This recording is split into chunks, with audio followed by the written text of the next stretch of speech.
Ils ont garé le bus devant le but. Pourtant, on a réussi à marquer. Petit éloge du métier insensé de coach.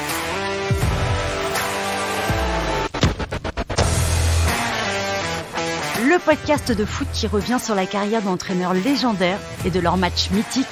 Bienvenue sur le banc du coach, que vous soyez entraîneur ou pas, plus qu'une leçon de foot, on vous raconte une leçon de vie. Et avant de lancer ce nouveau portrait d'entraîneur mythique, je rappelle Lionel que tu es l'auteur du livre « Ils ont garé le bus devant le but, pourtant on a réussi à marquer », publié chez ESF Sciences Humaines. Bonjour à tous et bonjour mon cher Lionel. Bonjour. Aujourd'hui tu nous parles d'un entraîneur très fidèle à son club, mais aussi très fidèle à des méthodes de travail qu'on pourrait qualifier de, musclées, dirons-nous. Et sans plus attendre, je te laisse nous le présenter. Sir Alex Ferguson, la légende anoblie. Ah oui, rien que ça. Une légende, vraiment. 26 ans à Manchester.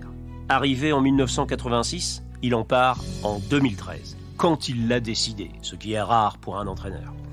12 prolongations de contrat. Ah oui, tout de même, ouais. En 2006, il avait fêté ses 20 ans avec ses jeunes. Le 2000e but mancunien sous son aile, sous l'air de Fergie.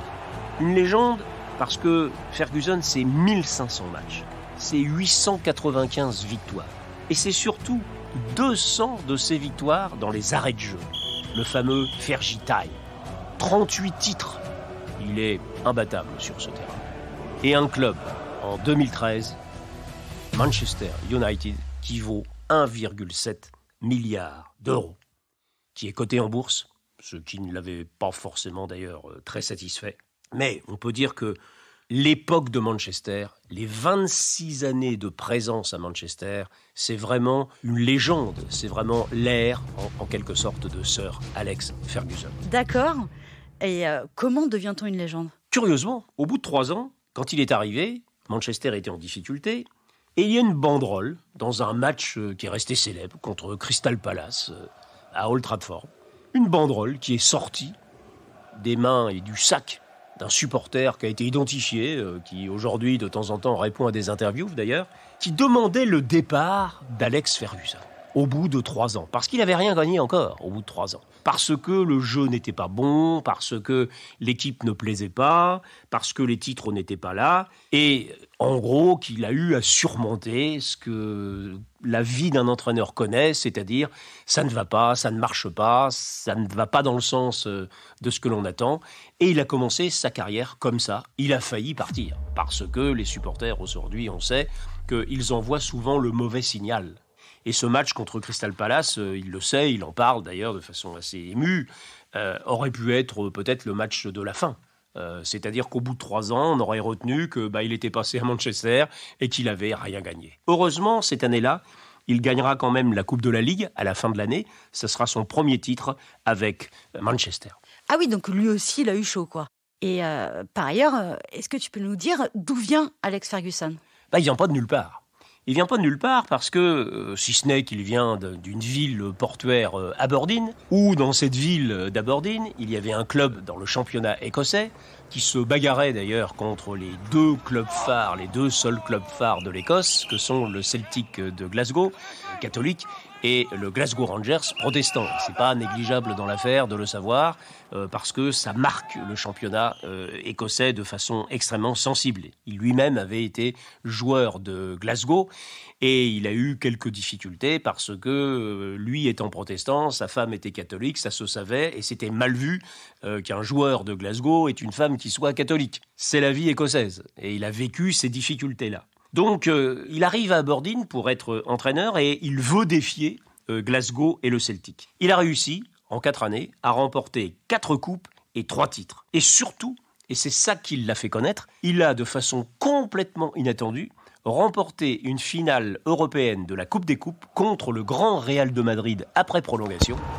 2-1, une victoire 2-1, qui, encore une fois, scelle ce caractère inexplicable du football.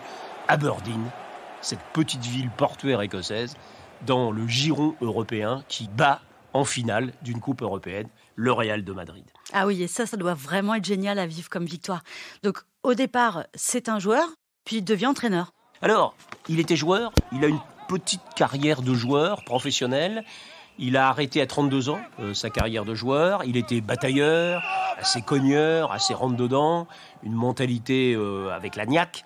Mais il n'a jamais réussi véritablement à percer. Enfin, ça n'a pas été un grand joueur, mais un vrai bon joueur professionnel d'une certaine trempe. Très très tôt, il raconte a posteriori que dès qu'il a été joueur, dans sa tête, il voulait être entraîneur. Ah oui, c'est marrant ça. Il s'est mis ça dans la tête. Il a passé ses diplômes d'ailleurs, il l'a mis à exécution. Ça, c'est typique aussi du côté pragmatique de Sir Alex. Il a été diplômé à 24 ans, pendant sa carrière de joueur. Il avait les diplômes déjà. Donc, il a terminé sa carrière de joueur. Ça s'est pas très bien passé, il a failli émigrer au Canada, la vie était dure en Écosse à cette époque-là, la crise économique sévissait déjà dans des grandes villes comme Glasgow, il n'y avait pas trop d'horizons possibles, il ne savait pas trop quoi faire, et de façon invraisemblable, on va le retrouver patron d'un pub pendant 3 ans. Ah oui, aucun rapport donc. Il avait une femme, 3 gosses, il fallait vivre, sa carrière de joueur était terminée. Et il s'est retrouvé à la tête de ce pub dans lequel il a retrouvé aussi des origines de sa vie, là, très très très difficiles.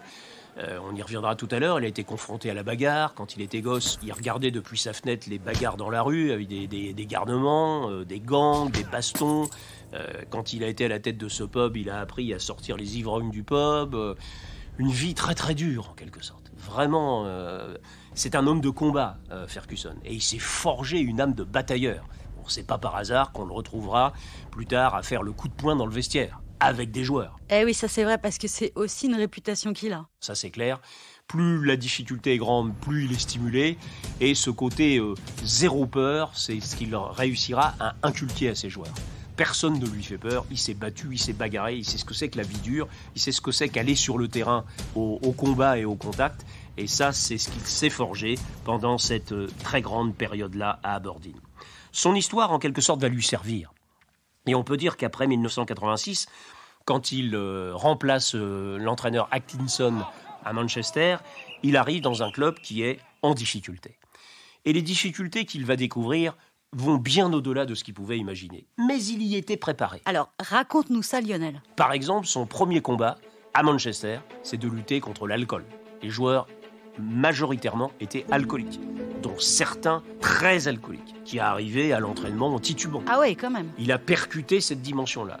Il y était habitué, lui, puisqu'il avait déjà été confronté à la vie dure, à la violence des faubourgs de Glasgow, avec son pub, avec d'autres joueurs qu'il avait côtoyés aussi à Saint-Mirren. Il s'était déjà battu contre l'alcool à Saint-Mirren, d'ailleurs. Mais quand il arrive à Manchester, il faut faire le ménage. Il faut faire le ménage, et il va le faire. Il va le faire à la manière Fergie, c'est-à-dire d'abord en discutant, parfois en se séparant, en coupant court et en virant des joueurs, d'autres en leur donnant une deuxième chance. Il a donné beaucoup de deuxième chance. Il a passé du temps à discuter. Il raconte qu'il a passé des heures avec certains joueurs à discuter avec eux pour tenter de les calmer, pour tenter de les ramener à leur carrière, à ce qu'ils faisaient. C'est quand même des joueurs jeunes, mais les habitudes étaient installées. Clairement, c'était des alcooliques. On ne peut pas dire autre chose. Et il en envoie certains vers des psys, il en envoie d'autres discuter avec des pasteurs. Enfin, il est tout tenté. Pour un entraîneur qui arrive, quand même, c'est une curieuse préoccupation. On peut comprendre que ces 3 premières années à Manchester, il n'ait pas eu forcément des résultats extraordinaires pendant les 3 premières années, parce qu'il se bagarrait sur un autre terrain. Mais c'est intéressant parce qu'en se bagarrant sur ce terrain-là, ça prouve qu'il avait compris qu'il fallait assainir d'abord. Il fallait du temps, il fallait nettoyer les habitudes qui s'étaient installées malencontreusement à Manchester, et il a accepté de faire ça. Il a accepté de prendre le problème, je dirais, par la racine, en quelque sorte. Ce qui est à mettre, évidemment, tout à fait à son honneur.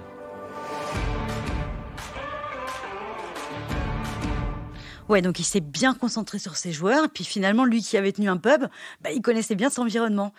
C'est quoi la méthode de coaching à la Ferguson ? Il a très vite compris que le recrutement était essentiel, que la tactique, c'était ce qui permettait de consolider les bases, mais qu'il fallait aller chercher des joueurs. Et qu'il faut faire preuve à des talents et à des joueurs d'exception. Donc il n'a pas peur, mais pas peur du tout, d'aller chercher des fortes personnalités. Très fortes personnalités, parce qu'il pense que le football, c'est les bonnes clés en fait, c'est une bonne organisation en 4-4-2 bien solide avec des rôles bien définis, et des joueurs d'exception. C'est-à-dire trouver dans le football cette formidable alliance entre l'organisation, l'exécution et l'inspiration, la créativité, le talent de certains joueurs. Et il va réussir. Et en particulier, il va réussir en faisant confiance à des jeunes.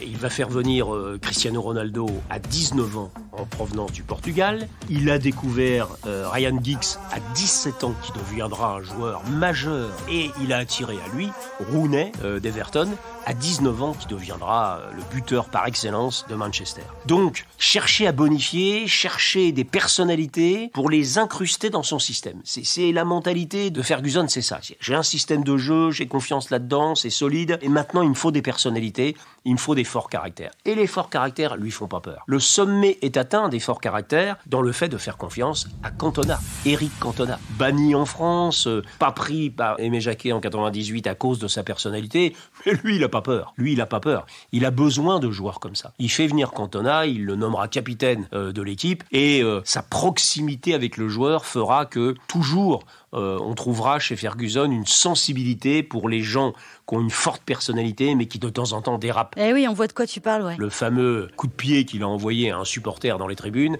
qui lui a valu 9 mois de mise à l'écart. Il est venu à Paris voir Cantona pour le supplier, pour lui dire qu'il comptait sur lui, qu'il avait confiance en lui, qu'il devait revenir jouer à Manchester, et il a réussi. Ça, c'est typiquement la mentalité d'Alex Ferguson. On peut dire qu'il avait côtoyé des garnements et des mauvais garçons en Écosse, à Aberdeen, à Saint-Mirren. Et les mauvais garçons et les garnements, ça lui fait pas peur. Et pire que ça lui fait pas peur. Il sait que ces gens-là, ils ont une foi qui font que tu gagnes les matchs avec eux. Et donc, il faut se débrouiller avec eux. Il faut faire avec eux, il faut les intégrer avec toi. Et il y a quelque chose de très très fort dans cette mentalité de Ferguson, c'est de faire confiance à des caractères, avant tout des caractères.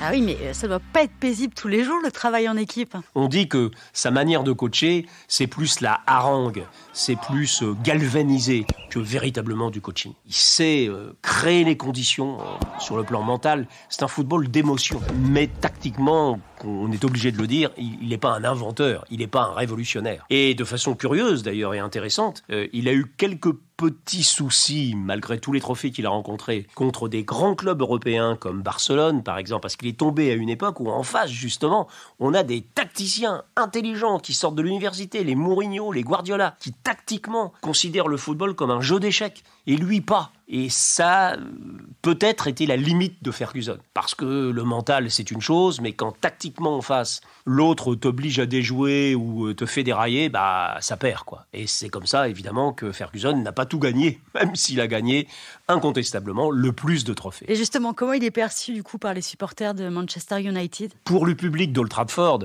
il est devenu une légende. Enfin, c'est une légende vivante. C'est une légende vivante. La personnalisation du club à travers Ferguson, elle est exceptionnelle, exceptionnelle.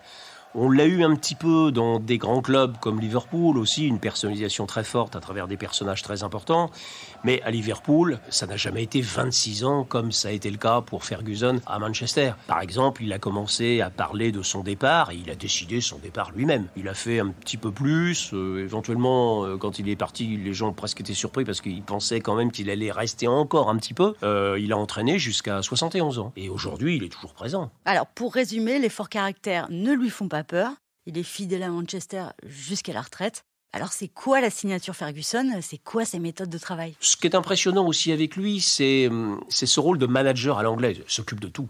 Il s'occupe absolument de tout. Quand on voit, nous, aujourd'hui, les entraîneurs pleurnicher, notamment en France, parce que le président leur a acheté tel joueur à l'arrière ou tel joueur à l'avant-centre, etc., bon, ça n'existe pas avec Alex Ferguson. Il a assumé toutes les erreurs et toutes les coups de génie qu'il a fait en matière de recrutement. Enfin, c'est lui qui les fait, quoi. Et encore une fois, d'ailleurs, son style de management, bon, il faudrait le prendre avec précaution, parce que dans la vie de l'entreprise, conseiller à quelqu'un qui est pas content d'aller mettre un coup de boule à son patron ou à son collaborateur, c'est pas forcément la bonne tendance, hein. Tout à fait. D'ailleurs, on vous déconseille vivement ce genre de méthode en open space. Dans le vestiaire, il y a les théières, il y a les paniers à linge, les godasses, ça voltige sur la gueule des joueurs et tout ça. Ça, c'est du management à la Ferguson. Et même encore à Manchester, puisque quand même, David Beckham, son grand joueur, a pris une chaussure sur la figure, sur le sourcil, hein, à la mi-temps, parce que ça allait pas. Il y a une ambiguïté dans la personnalité de Ferguson, une ambiguïté profondément humaine, c'est-à-dire à la fois aimer et châtier. Il est capable de dire à ses joueurs des messages simples quand ils rentrent sur le terrain, du genre « amusez-vous comme des enfants ». Il leur dit ça à des stars, amusez-vous comme des enfants. Il leur demande aussi la concentration maximum, d'être concentré. En revanche, à la mi-temps ou après un match, il est capable de détruire, de pourrir un joueur parce qu'il a raté un dribble ou raté un duel. Ça, c'est lui. Il sait qu'il est très dur. Il le sait. Et il peut être dur avec un joueur, mais parce qu'il pense qu'en étant dur avec lui, c'est pour son bien, quoi. Alors, c'est une équation improbable, ça. Je vais être dur avec lui, mais c'est pour son bien. Sous-entendu, s'il le comprend, il est intelligent. S'il le comprend pas, tant pis pour lui. Pas de pardon. Oula, une sentence irrévocable. Alors, traditionnellement, Lionel, tu le sais, dans ce podcast, on revient sur un match emblématique. Auquel tu penses ? Le match que l'on peut choisir, on a le choix. Pour Alex Ferguson, on a le choix parce que c'est 38 trophées, dont les plus importants, au plan européen comme au plan local, en Grande-Bretagne. Donc on a le choix. Il y a un match quand même qu'on pourrait presque qualifier de match apothéose, qui illustre, j'aurais tendance à dire, vraiment toute la carrière d'Alex Ferguson. Et on pourrait dire que ce match, c'est lui. C'est un résumé de lui-même. C'est la finale contre le Bayern à Barcelone, devant 90 000 spectateurs en 1999. La fameuse année d'ailleurs où il a été anobli par la reine Elisabeth. C'est une année 99 extraordinaire pour lui puisqu'il a fait un triplé. Il a gagné la Cup et le titre en Angleterre et il a gagné à Barcelone devant 90 000 spectateurs, donc la finale contre le Bayern. Ce match-là, il lui ressemble complètement. C'est un match, un modèle de ténacité, un modèle du zéro peur. Quoi qu'il arrive, on ne s'avoue jamais battu, on se bat. Ils prennent un but dès les premières minutes. Dès les premières minutes, le Bayern mène 1-0. Pendant tout le match, rien à faire, il n'arrive pas à égaliser. À 20 minutes de la fin, il fait rentrer 2 joueurs, Sheringham et Solskjaer, qui est d'ailleurs le jeune entraîneur actuel de Manchester. Scandinave Solskjaer. Il les fait rentrer. À 20 minutes de la fin, ils perdent toujours 1-0. Il n'y a rien à faire, ils n'arrivent pas à marquer. Bon, les Allemands sont très solides, très solides, et ça ne passe pas. Il fait rentrer ces 2 joueurs-là. On arrive dans le temps additionnel. Et à la 91e et à la 93e minute, les 2 joueurs qu'il a fait entrer marquent un premier but et un deuxième but. Ils égalisent et ils prennent l'avantage. Sur 2 corners, tirés par David Beckham, celui qui prendra la chaussure dans le visage.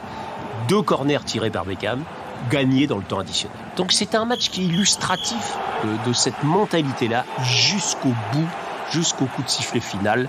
On ne lâche rien, on ne lâche pas prise et on gagne dans le fameux Fergie Time. Eh bien, merci Lionel pour cette saga que tu nous as racontée une fois de plus avec passion et moult détails.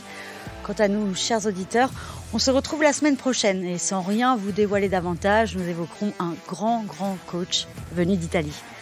D'ici là, portez-vous bien, bonne semaine. Ça vous a plu ? Alors abonnez-vous pour ne rater aucun portrait de ces entraîneurs mythiques qui ont façonné le football. À bientôt !